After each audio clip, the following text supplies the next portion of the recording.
सर्व प्रकारचे top brand मेन्सवेअरसाठी भव्य दालन म्हणजेच त्रिमूर्ती कलेक्शन येवला। एक वेळ अवश्य भेट द्या। Trimurti collection, theatre road, Yeola. SK9 Yeola न्यूजमध्ये आपलं स्वागत आहे आणि आता संध्याकाळच्या बातमीपत्रामध्ये आपण एक बातमी पाहणार आहोत। प्रहार संघटनेचे अध्यक्ष बच्चू कडू यांच्या संदर्भातली। बच्चू कडू यांनी वाणिज्य मंत्री पियुष गोयल यांच्याबद्दल वादग्रस्त वक्तव्य केलं आहे। नाफेड NCF कांदा खरेदीवरून बच्चू कडू चांगले संतापले असून नाफेडची गोडाऊन असतानाही कांदा खरेदी प्रोड्युसर कंपन्यांमार्फत का असा सवाल उत्पन्न केला आहे। पियुष गोयल यांनी यावर लक्ष घालावं, अन्यथा गाडीवर कांदा फेकत थोबाड लाल करण्याचा एकेरी भाषा करत थेट इशारा दिला आहे। कांद्याचे बाजारभाव नियंत्रण ठेवण्यासाठी वाणिज्य मंत्रालयाच्या ग्राहक संरक्षण विभागाकडून किंमत स्थिरीकरण निधी अंतर्गत नाफेड NCF या संस्थेकडून 5 लाख मेट्रिक टन कांदा प्रोड्युसर कंपन्यांमार्फत खरेदी केला। नाफेडचे स्वतःचे गोडाऊन असतानाही प्रोड्युसर कंपन्यांमार्फत कांदा खरेदी केला व त्याच्या गोडाऊनवर कांदा असल्याचं नाफेडच्या गोडाऊन फोडून राहिल्याची तक्रार शेतकऱ्यांनी नाशिकच्या निफाड दौऱ्यावर आलेले प्रहार संघटने अध्यक्ष बच्चू कडू यांच्याकडे केली। बच्चू कडू यांनी चांदोड येथे जात असताना लासलगाव येथील नाफेडच्या गोडाऊनवर एक पाहणी केली। संतप्त झालेल्या बच्चू कडू यांनी केंद्रीय वाणिज्य मंत्री पियुष गोयल यांच्याबाबत एकेरी उल्लेख करत, आपण पाहतो अशी औलाद असते, म्हणजे टाळूवरचं लोणी खाणारी स्वतःच्याच माईचं प्रेत विकायचं अशी हरामखोरी असते। याच खात्याचे मंत्री पियुष गोयल आहे, जे महाराष्ट्रातून निवडून गेला असून पियुष गोयल यांना एकेरी भाषा वापरतो। त्यांनी लवकरात लवकर लक्ष घालावं, अन्यथा गाडीवर कांदे फेकून त्यांचं थोबाड लाल केल्याशिवाय राहणार नाही, असा थेट इशारा प्रसारमाध्यमांशी बोलताना बच्चू कडू यांनी दिला आहे। SK9 येवला न्यूजसाठी योगेश सगर, निफाड।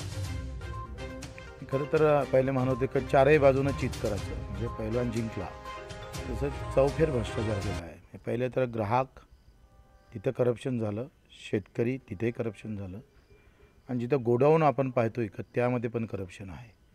म्हणजे आपण जर पाहिलं तर हा चौफेर भ्रष्टाचाराचं प्रकरण आहे। प्रचंड अधिकाऱ्यानं, नाफेडच्या अधिकाऱ्यांनी इथं पैसे खाल्ले। साधी गोष्ट आहे, याची तपासणी काय करायला पाहिजे तर नाफेडचा कांदा ज्या शेतकऱ्याकडून खरेदी दाखवला त्या सगळ्या शेतकऱ्याचे बयान घेऊन घ्यायचं तलाठी किंवा कृषी सेवकाकडून। ते यादी आपल्याकडे आहे, तिची तपासणी करून घ्यायची। हा 2 ते 3 दिवसाचा प्रश्न आहे, जे निकाली निघू शकतं। आणि तो विकला कोणाला, म्हणजे विकला असेल तर तो मार्केटमध्ये नेला असेल तर मार्केटमध्ये कोणाच्याद्वारे विकला त्याची स्पष्टता नाही आहे, ते पण क्लिअर होऊ शकतं।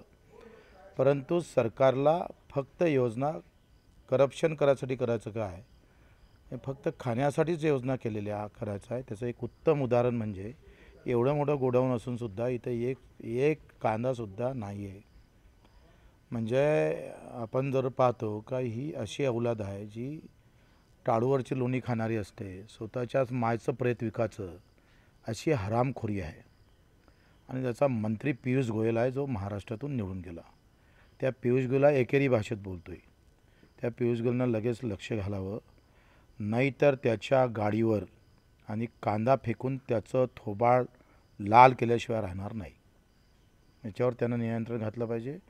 आणि दुसरी गोष्ट का सगळे खरेदी, जसं तुरीची खरेदी होते, सोयाबीनची, ही खरेदी विक्रीच्या ह्याच्यात होतं।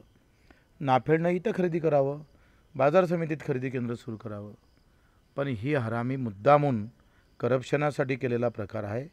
यात पियुष गोयलनं जर लक्ष घातलं नाही तर मग आमचं आंदोलन नक्की। जो कांदा खरेदी आहे भाव स्थिरीकरण निधी अंतर्गत, त्या संदर्भात आदरणीय बच्चू भाऊ कडू यांना सांगितलं का नाफेडचं स्वतः मालकीचं गोडाऊन असून तिथं एक सुद्धा कांदा नाही, तर त्याप्रमाणे बच्चू भाऊ स्वतः या नाफेडच्या लासलगाव गोडाऊनला येऊन व्हिजिट दिली, पण त्यांना प्रत्यक्ष 1 किलो सुद्धा कांदा इथं मिळून न आला।